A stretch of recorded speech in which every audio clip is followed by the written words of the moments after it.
Welcome to the very first episode of History, the biographical tales of a glorious planet. I'm Harry, and this is Nash. Yo.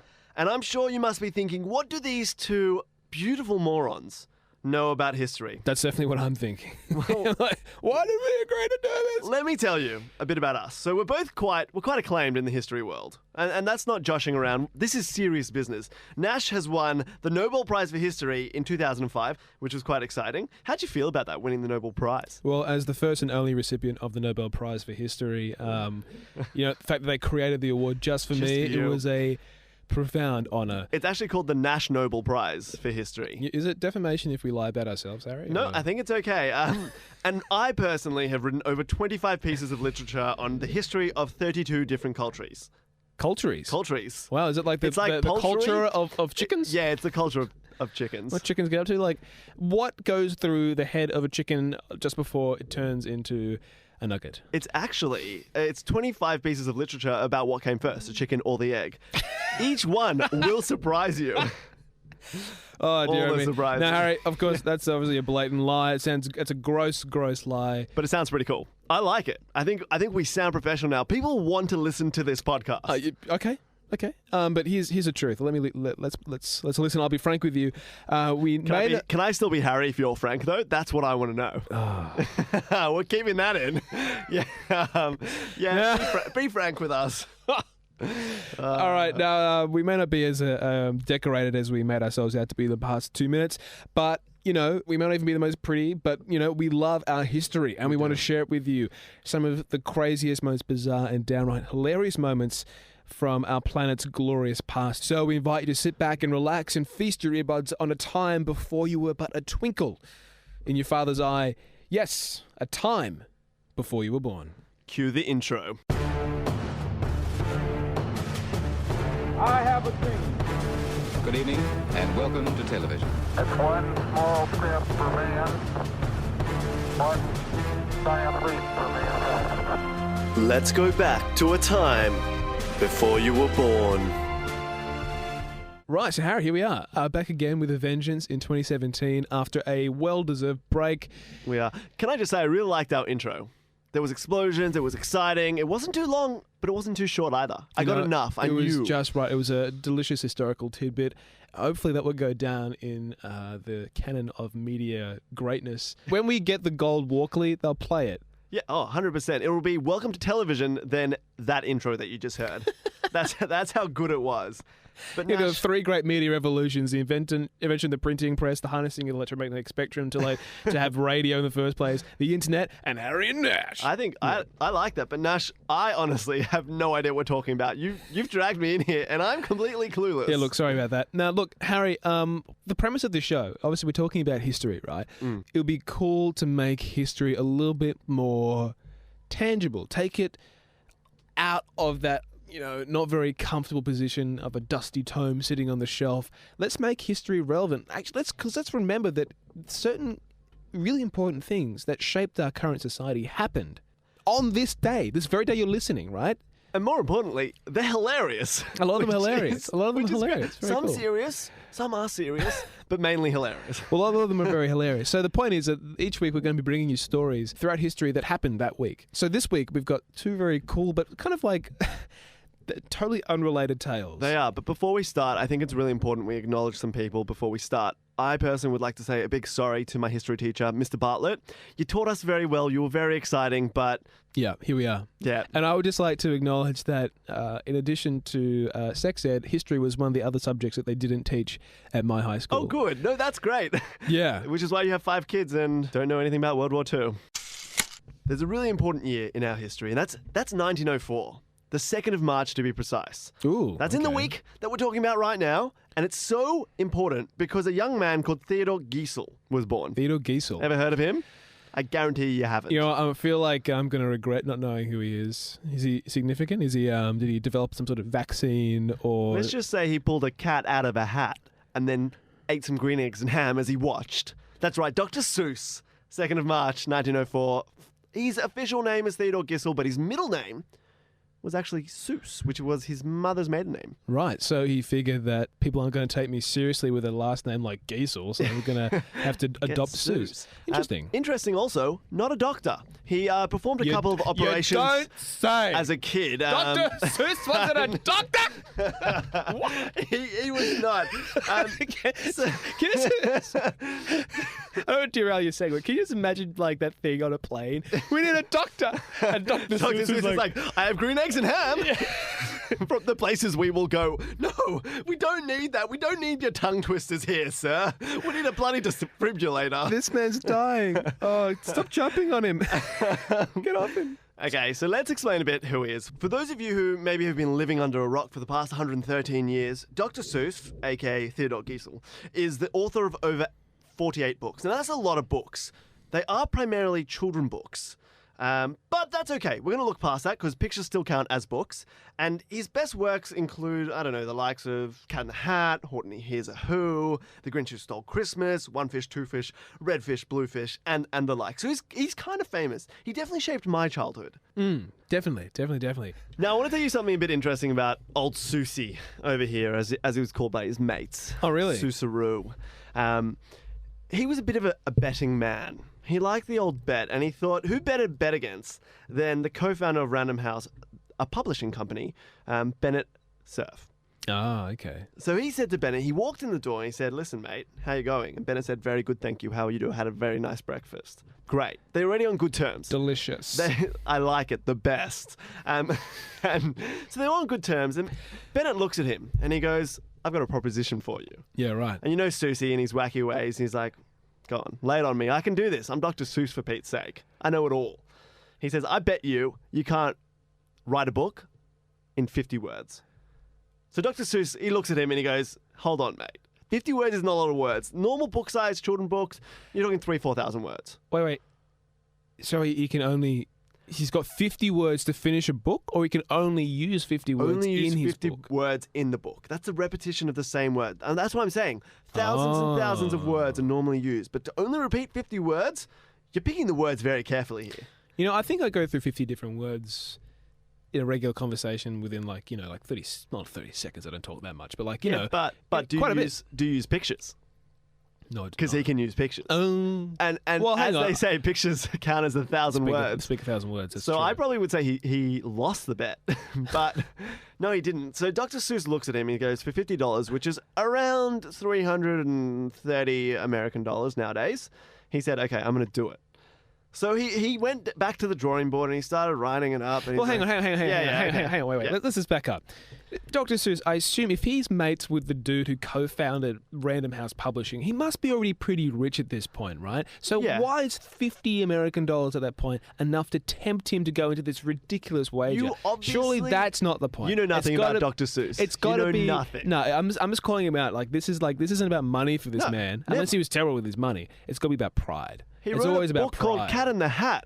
He was trying to push the boundaries of everything. He pretended that Yertle the Turtle, he likened him to Adolf Hitler. He did crazy things. This is him. This is what he does. He challenges the boundaries. So he's like, Okay. you know what? I don't care about the $50, but I'll still take it because I can buy, a nice snack for my family. I can relate to old mate Seuss in that respect. I remember. Tell me something incredible. No, just not the fact that not that I'm amazing and I'm incredible, but the fact that the whole attitude, oh, you think I can't? Well, let me show you. But then it usually turns out that I can't. It's a very big bravado move. It's like, I am the manliest man. It's very butch. Oh, I Very don't butch. like it. I never liked that mentality, but boy, it makes for a good story. So he said yes. He said, you know what? Get back to me. I'm going to do this. Okay. So he goes home. He writes some things. He has breakfast. And breakfast is important to this whole shindig.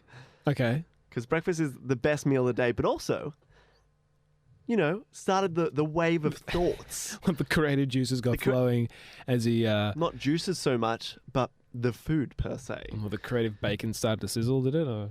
Yeah, well, it crackled, it popped, and then turned into ham. That's Oh, right. Yeah. so wait, Green Eggs and Ham was a result of... Green Eggs and Ham was a 50-word book. only used 50 words in its entirety in terms of repetition of words. Oh. So Sam I Am, Green Eggs and Ham, won Dr. Seuss about $330. And I imagine like millions in royalties afterwards. Like, it worked out all right for him. Yeah, it's actually quite astounding because he wasn't even that successful at that point. His first successful book was only 6 years ago with Cat in the Hat. So it's not like he was at the peak of his career. He was literally just like, screw you. I'm going to do this for me. You know what? I wonder if that's what it takes to be a successful author. Yeah. No. Actually, no, yes, it does. I was about to say, well, look at the person who wrote 50 Shades of Grey. But, no, she actually literally did the exact same thing. You know the story about 50 Shades of Grey? No. It started off as Twilight fan fiction, right? No. No, dead set. And then it was in this, blog that was hosted by somebody else, and it got too raunchy, and they're like, yo, you can't put this filth here. But you can make it into a 3-movie action picture. And she's like, all right, fine. I'm going to take my filth elsewhere. She changed the names of the characters and turns it to, it kind of makes you think what people will do when you say no to them or say you can't do this. I reckon, that's how Superman was created. Someone was like, I bet you can't fly and save the planet. Boom. I bet, someone saying on Krypton, I bet you can't blow up this planet. And then some people do is I bet you I can. Boom. I bet you can't save your baby. Suffice to say, it's one of the best books ever written. I don't know. It's no Homer's Odyssey. It's no Iliad. It's no War and Peace. How was your childhood without Green Eggs and Ham? Did you have Green Eggs and Ham in your childhood? wasn't served it up as a kid. No, but as a book, were you served the book? You're like, yeah, read this. Of course it was I did. great. Yeah, I was a kid. As a kid, but that's the point. It's a kid book. Yeah, I read it. The Iliad by Homer is obviously not a kid's book. War and Peace, not a kid's book. Okay, that's take your point. 1984. Well, probably relevant to kids. Relevant. Well, it's important that they realise that their brains turning to mush. Yeah. So he won the bet, and Green Eggs and Ham was published. Interesting fact: nowadays there are restaurants that do sell Green Eggs and Ham. There's actually a couple restaurants in Sydney that even sell it. Really? Yeah, I'm not even joking with you. Well, actually, in this age of deconstructed coffee balls and bacon dust, it's not that particularly surprising to me that Green Eggs and Ham, you can actually get it on the menu. Would you get it at the Sydney Waffle House or Pancake Parlour or whatever? I don't know. There's a diner in Whoville? Not Whoville. It's right next to the Cat in the Hat, but before Horton Hears a Who, just in between there. Barangaroo. Barangaroo. I don't think anyone's ever described Barangaroo as in between Cat in the Hat and Horton Hears a Who. I think there's good reason for that. It's probably it's in between Westpac and a casino. That's what it's in between. But yeah, it kind of made me thinking how influential he was and what people can do with limited amounts of words. Okay. So I thought I'd do a bit of a challenge, a Seuss challenge. Right. And I want to call it, and this is an inventive name, so you Yep. can't steal it. Yep. The Sneaky Seuss challenge. Sneaky Seuss challenge. I'm going to try and use as many of Dr. Seuss's titles when ordering from a restaurant. Because you know what? If he can do it in 50 words, hell, I can use his titles and order an entire meal. All right. You can only have three things. There's only three things you can eat. Ham, Yep. eggs, Yep. and butter. No, that's not true. You can eat cat, you can eat turtle, you can eat fish, you can eat fox. Hell, I don't even know what hunches and bunches are, but you can eat them too. Right. So, Harry, how's it going to go down? How's it work? Really simple. I'm going to call up a restaurant. I'm going to try and order as many things as I can using only Dr. Seuss titles. So, for example, I can use, oh, say, can you say? So if I can't hear them, I could be like, oh, say, can you say that again? I'm giving too much away already. Let's just go straight to the call and we'll see how it goes down. Okay, deal. Hi, I'd like to place an order if that's okay. Both order? No, place an order. Did you order? Sorry, who's this? Sorry, my name's John. I'm just trying to place an order for delivery. Are you done, sir? Sorry, can I just ask if you have some things on the menu?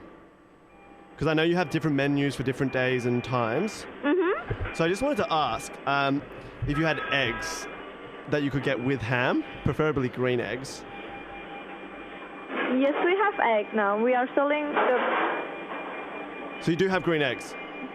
green egg, sir? Yes. I mean, with ham preferably, but without ham I could do as well. Oh, we don't do that in this time. Not at all. Okay, what Yeah. about, do you have any fish dishes? Like if I wanted like one fish, two fish, a red fish, blue fish, would you be able to give me a fish dish? What fish? We only have the fish patty. So only one fish. Yeah. One fish I could do, that's okay. Now, can you say, do you have scrambled eggs? No, we Super don't. scrambled It's eggs. only in the morning. Only in the morning. Okay, this one's a bit weird, but if you have this, I'd be really happy. You generally put them in your socks if you had like fox in socks. What is it, sorry? Fox in socks. I was wondering if you had any fox in socks.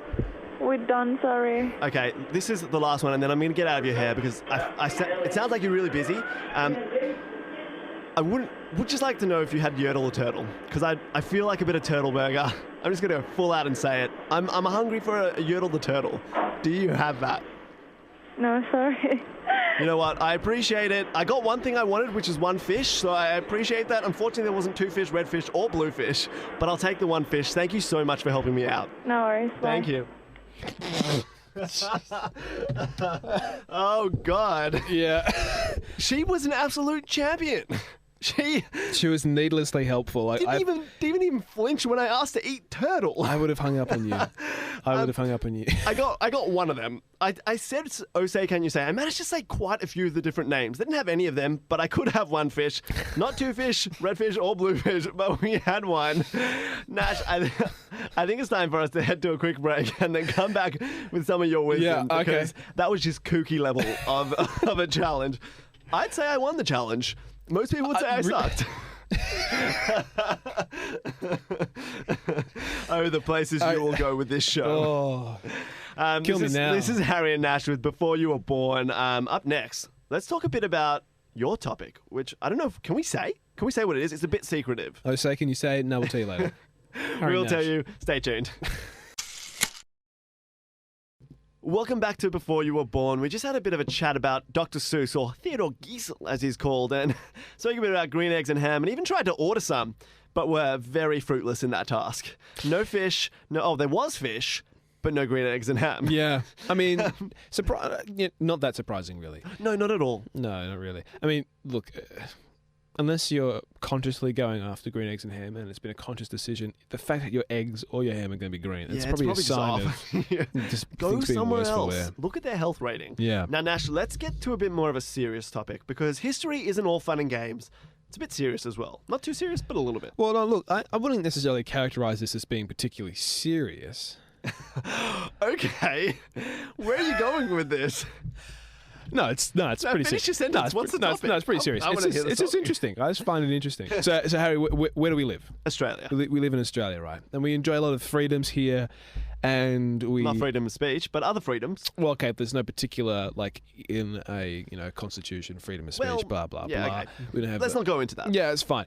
But we have lots of freedoms in this country in a secular democratic society, and those freedoms are protected by our constitution and also by the fact that we have an armed forces, right? We have a defence force here in Australia to protect us.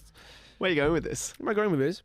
I want to know. Well, here's what I'm. Because you said this is not such a serious topic, so I just want to know if you're calling our defence force not such a serious topic. Not a great way to start our first show. Yeah, okay. ever. Oh, okay, it's obviously serious, but more than it's just grim. It's not grim. It's not somber. It's just interesting, I think. I agree. So I think it's interesting. How is it that we actually came to have a defence force, right? So Nash, we're speaking about the Australian Army, which you think is a serious topic. Why are we speaking Dude, about I them? think it's serious, and I think it's interesting because, well, it's one of those things we take for granted. I know I take it for granted. I take for granted that there's, more than 28,000 individuals who are enlisted servicemen and women who do this full time and protect the freedoms that we have in our country, right? It's good, but is it that much? 28,000 sounds like a lot. It's a lot. Well, I mean, I wouldn't want to face them all at once, but it doesn't. It makes up less than 1%, less than 0.1% of our entire Guys, population. join the army. We don't have enough.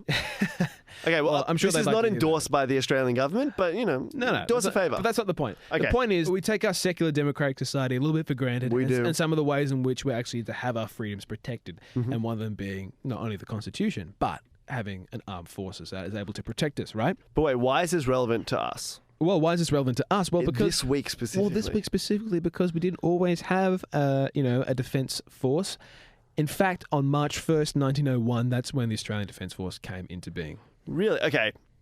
Call me a bit of an idiot. The class dunce, if you will. Yeah, let's prepare the cone for your head. Yep. But weren't we federated on the 1st of January, 2 months prior to this whole shindig? Yeah. What were we doing for those 2 months? All right. Well, okay, that's a good question. What were we doing for those 2 months? Well, the important thing was we were like having this piece of legislation passing through the then Parliament. It's the really interesting thing, I think, is that one of the key reasons for federation in the first place, the coming together of the colonies of Australia, was in order for us to have a defence force. Okay, fair. If I was New Zealand, in those 2 months is when I would have attacked Australia. If you were New Zealand, you would have been on the table negotiating whether or not you wanted to be part of the great Commonwealth of Australia. All right, and you know what? researched, dude, it's you know fine. what, dude? Yes. When it came down to, they opted out of joining Australia. Why? Well, okay, so the premier, essentially they had a premier, Okay. because New Zealand was a colony as well. So the Premier of New Zealand issued this royal commission, and there were 10 blokes on the royal commission, and unanimously they decided that they didn't want to be part of Australia. You know why? Because they thought, we're better than Australia. And so far they've proven correct. Yeah, well, look, I mean, the Flight of the Conchords is like dead set best comedy export of our area. But also, more to the point, they were economic rivals to us as well. Right. You know what I mean? And I think it was like this sort of inferiority complex. I think if I was the Premier of New Zealand, I would much rather be the Premier of New Zealand or the potential Prime Minister of New Zealand versus being the Premier of a state. It's so true. You know what I That mean? paycheck difference. Look at Malcolm Turnbull's house. He ain't no Premier, I'll tell you that much. He got a nice house. You may bank. But we're getting off the Besides point. We're besides getting off the point. So, How did our army form? okay, That's what I want to know. Well, here's a better question. How did any of these colonies protect themselves Yeah, beforehand? I like that one. Let's do that So one. there were 6 colonies in Australia prior to federation. All right, so Sydney, Byron, Hobart. You're giving me a look that makes me want to say no, these aren't Launceston. These aren't colonies. But I was close. These are capitals. But I was close. Sort of. So New South What's Wales. Byron the capital of? I don't know. Careful what you say now. Okay. Careful what you say now. Okay. So you've got 1788. Yes. That's when you had Arthur Phillip come. New South Wales' first colony, right? So up until about 1870, right? Yeah. You had the formation of these colonies. There were 6 colonies. So Western what do we Australia, have? Western Yeah. Australia, Queensland, New South Wales, Victoria, Tasmania, South Australia, which also included what is now Northern Territory as well. So right? Central Australia. Yeah, Central Australia, Cool. for lack of a better word, right? Each of these colonies had its own defence, its own militia, right? Did they ever attack each other? Like, was there that's- battles between lands? That's a good question. I don't Because I've never learnt about it. You know what? I don't think so. And it doesn't matter because that's not in history this week. That was history like 3 weeks ago. So we don't have to worry I'm about not it. entirely sure. But, what's interesting is that each of these colonies had their own militias, but they were not necessarily domestic militias, right? These were regiments of the British Army that were there to support the colonies. So what you're saying is Britain essentially took boats of their army down to Australia Yeah. to protect Australia. Yeah. From what is the question, though, right? From what I'm going to say, I'm not giving away too much about one of our later segments, Yeah. but I want to say emus. Well, look, it's a big concern. The wildlife, right? We'll get to that later. Stay tuned for that one. Yeah. It's So, gonna be okay, big. so you got these British regiments here. They're Yeah. primarily to stop. So they're primarily to defend against foreign invasion from other European powers, to suppress like some sort of convict uprising, and also to suppress the resistance of the Indigenous Aboriginal people. people, Yeah, who okay. were there as well. right? So these are bad men, very bad. Don't like them, very bad. Well, you could just say they're following orders, but they did some bad stuff. Right? yeah, let's not go Nuremberg on this shit. Yeah. Right. So you got them, right? So they're but- here to but- protect the colonies. Yeah, they're there to protect Right. the colonies. But what's interesting is that in 1870, right, Yeah. they leave. They stop, right? Why? Well, a number of reasons. 1840, Yeah. the convict trade to Australia stopped. Why did it stop? Did they realize that stealing a loaf of bread was no longer means to send you halfway across the world? Well, you think they wake up and realize the humanity of that, and they realize actually they caused that problem with the Industrial Revolution. But no, what actually happened was that there were free citizens in Australia, free people who were like, nah, we don't want any of these convicts here. Get them out. Stop them from coming. They're stealing jobs. They're taking our women. They're taking our bread. That's what it came down to. And Yeah. John Fairfax, the guy whose Fairfax lineage... Media. Yeah, he founded the Sydney Morning Herald, right? He was seminal in stopping the old convicts coming in. So 1870 begins the time of the New Zealand Wars, right? So Now, is this one of our wacky wars that we will be speaking about later in the show? This isn't a wacky war, man. This was a legitimate war. I'm just so this was excited. 27 years of resistance against the colonial Decent amount of time. powers by the Maori, right? Anyway, so off they go. So then Australia is granted the right of responsible government by the British Crown to actually start raising its own domestic militias and navy In 1870. from around that time. Okay, cool. Okay. So I'm following you here. we're getting closer to 1901. Yeah. You have these standing militias, right? Yeah. In the colonies. But they're not unified. They don't work together, right? No, They of don't course share not. resources. They're not commanded by some sort of central command because we don't have federation, right? Now, what would actually make the colonies come together to cooperate and to actually bring their powers together? Why would you even do that in the first place? Because, if I'm New South Wales, I know the why answer do I to give a this. shit? Why do I care about Tasmania? Internet. South Australia had better internet than the rest of Australia. That's why. You know what? In some ways, you're kind of right. It was about being connected, right? I'm actually correct. No. Well, in some ways, it was about connection. So, Yes. so an improvement in our railway systems, right? Railway users can be found on the internet. Pretty much means I'm Well, correct. I mean, largely, like the internet is about connecting people. Railway is about connecting people. That's it. That's the only sort so of. I wasn't even. tangential Anyway, I'm way going to let you're you say the correct. history, and I'm just going to Anyway, sit quietly and so just there's indulge this brilliance. all these railways, right? Yeah. And there was a gentleman. His name was Major General Sir James Evan Edwards. Okay, I thought his name was Major General. I'm like, that's an awesome name. I now want to call my kid Major. I am the very model of a modern Major General. Yes. Very impressive. He right, Yeah. in 1889, he undertook this sort of review, right, of Yeah. all the colonial military forces, right, and along the east coast of Australia. He took it on this, he took stock. And Kind of like the census, except it didn't crash and he actually found information out. yeah, a little Okay, bit, cool. a little bit like that. I'm understanding now. And essentially, after that, his recommendation was that in order for the continent of Australia to stand any sort of chance of defending itself or, taking care of itself, it needed to form a federal coalition, right? It needed to form a federation, right? In order to So have a essentially- central power to command all of our different Essentially, he looked at Europe and he was like, when they're all separate countries, they kill each other. When they're all together, less killing. in some ways, although I'm not entirely sure that the colonies were were the threat that they were looking to suppress. What was actually going on? There was a growing imperial German threat in New Guinea, of all places. Okay, right? so as per usual, everyone was afraid of the Germans. And it seems to be a common theme in the past 200 We years. should have learned. We should have learned. So what happens then? All right, so the fact that you have an imperial aspirations of Germany, in New Guinea as a threat, that sort of influenced the decision to okay, look, we actually need to federate here. Okay. All right. So not only did our friend Edwards influence from his review of the colonies that we need to have a centralized defense force, that argument was then taken up and championed by the guy who's known as the father of Australian Federation. I know this. Who's Pauline Hanson. Yeah. Edmund Barton. would be the answer. No, dude. The first Prime Minister was not the father of Australia. No, he wasn't the father of Australian Who? Federation. Tell me.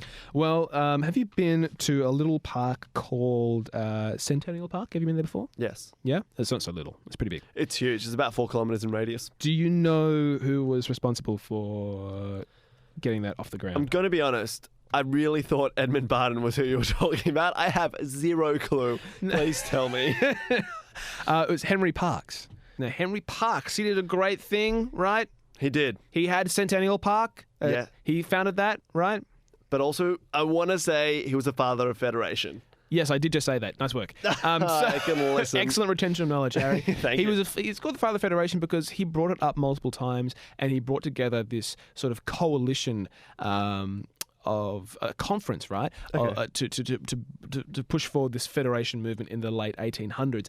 He was ultimately unsuccessful, and he died about 6 years before federation actually came Tragic. through. And it was up to not only him but Alfred Deakin. I know right? Alfred Deakin. Alfred Deakin, who would later go on to become prime minister himself. And have a university. Very, very true indeed, and a suburb in good old Canberra. Love it. Same with Parkes as well. Alfred Deakin would help along with the Federation movement and see it through. But of course, Edmund Barton was the first caretaker Prime Minister of Australia. After He was a caretaker. He was the first caretaker, right? Because we were federated, right? Right. But then he was actually elected afterwards as well. Not by a huge legitimate. majority, but he was actually legitimate as well. He still made it. He still made it as well. So, so that brought us to Federation. And then 2 months later, 1st of March, Boom. Australian So Defence what you're Force. telling me is the reason we now have an army is because we were scared of Germany. It's fitting. It's very fitting. You know what? In some ways, I am saying that. I am saying that the presence of the German imperial forces in New Guinea did influence our decision to have it. Yeah. Before you were born, never doesn't deliver. Does that even make sense? It's a double negative, but it Double should negative, work. yeah. It works out to be in our favour. My mind blown. Australia predicted world wars. That's a takeaway from this one. Write home to your parents and tell them that. That's what we're doing. Nash, that was a great topic. Army, 1st of March, 1901. It happened. But after this, let's go something a bit lighter. Let's lighten the mood a bit. And let's do some fun facts. Yeah, so let's do it. Let's get back with Before You Were Born, with fun facts about this week in history. Right back after this. Welcome back to Before You Were Born. Up next, we have a very exciting new segment called Fast Facts. Nash, what is it? Fast facts are facts that are fast. Harry, we're bringing you the key events from history that happened on this day very fast. I'm going to be honest, some of them aren't so key, but still interesting. Okay, nonetheless. All right, Okay. no one's perfect. All right. Fast Facts. 28th of February. Something big happened. I don't know. Pope Benedict resigned. That's a big deal. It was like in 2013. He resigned. Why did he resign? I don't know. But he was a pope. I don't think it was done before that popes resigned. Yeah, it's a Like, pretty they're meant to- controversial thing. Yeah. Aren't they supposed to resign when they die? Look, you'd think so. When they bite it? But I guess not. Is that blasphemous to say when the Pope bites it? Is that? It's definitely blasphemous. Moving on very quickly for these fast facts. 29th of February 2003, Lord of the Rings Return of the King won 11 Oscars. Meryl Streep has 3.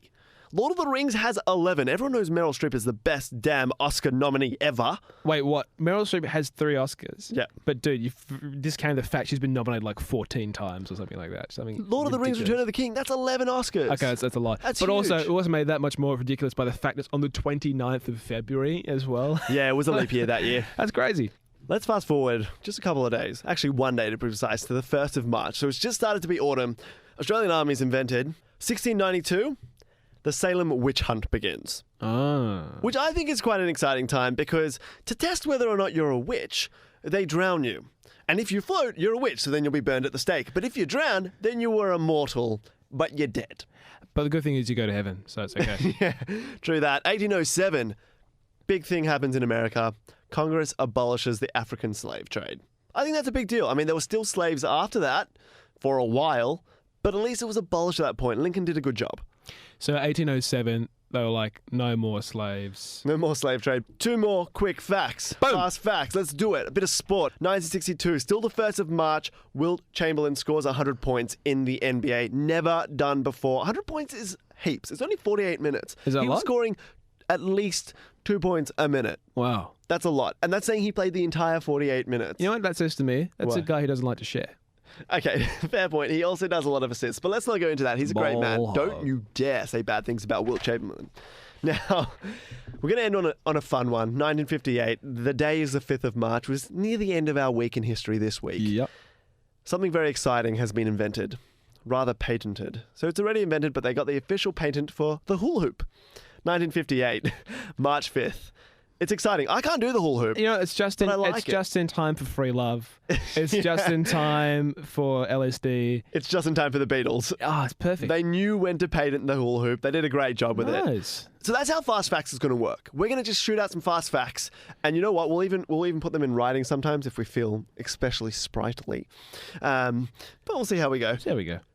So Nash, I think that brings us to the end of our first ever show of Before You Were Born. My goodness. Now, Harry, you know What a what? journey! It was actually a lot of fun, and why did I say actually? Why do I need a conditional in Why are there? you surprised that we had fun It's together? just like I generally sort of. This is all our play dates. When I know that I'm going to be hanging out with you, I get kind of anxious. But Same as everyone I know. Mum pays people. It's fine.